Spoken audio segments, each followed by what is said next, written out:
বিএনপির স্থায়ী কমিটির সদস্য আমির খসরু মাহমুদ চৌধুরী বলেছেন, জনগণের ম্যান্ডেট না নিয়ে রাজপথে কোনো কর্মসূচি দিলে গণতন্ত্র বাধাগ্রস্ত হবে। যার যে দাবি তা নির্বাচিত হয়ে পূরণ করার আহ্বান জানান তিনি।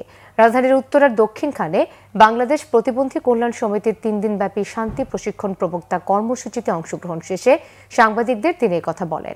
আমির খসরু মাহমুদ চৌধুরী বলেন, প্রতিবন্ধীদের সক্ষমতা বাড়ানো ও ক্ষমতায়নে কাজ করবে বিএনপি। অন্য নাগরিকদের মতো করে রাষ্ট্রের বিনিয়োগ করতে হবে প্রতিবন্ধীদের জন্য। আর্থিক, নৈতিক ও মানবিক বিনিয়োগ করতে হবে। তিনি বলেন, রাজপথের পর্ব শেষ হয়েছে, জনগণের মালিকানা ফেরানোর সময় এখন। গণতন্ত্র ফিরিয়ে আনতে যত দেরি হবে দেশ তত বিপদগ্রস্ত হবে। অভ্যুত্থান পরবর্তী সময় দ্রুত নির্বাচন না হলে দেশে বিভক্তি ও গৃহযুদ্ধের শঙ্কা থাকে বলেও মন্তব্য করেন তিনি। আমাদের প্রত্যেকটি দলের বিভিন্ন চিন্তা থাকবে, প্রত্যেকটি দলের নিজস্ব দর্শন থাকবে, ভাবনা থাকবে, ভবিষ্যৎ নিয়ে চিন্তা থাকবে।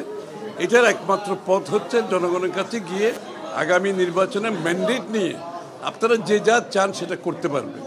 এর বাইরে কিছু করতে গেলে সেটা গণতন্ত্রকে বাধাগ্রস্ত করবে। যে সমস্ত আন্দোলনের পরে, বিপ্লবের পরে যেই সমস্ত দেশ যত তাড়াতাড়ি নির্বাচিত সরকারের মাধ্যমে গণতান্ত্রিক প্রক্রিয়ায় ফিরে যেতে পেরেছে, সেই দেশগুলো ভালো করছে। আর যারা বিভক্তির মাধ্যমে বিলম্বিত করেছে সেই দেশগুলোতে আপনি দেখবেন সিভিল ওয়ার চলছে, সেখানে সমাজে বিভক্তি চলছে এবং অর্থনৈতিকভাবে পঙ্গু হয়ে গেছে। গণতন্ত্র তো দূরের কথা, একটা কি বলে ফেইল্ড স্টেটে পরিণত হয়েছে। আমরা বাংলাদেশকে সেদিকে নিয়ে যেতে চাই না।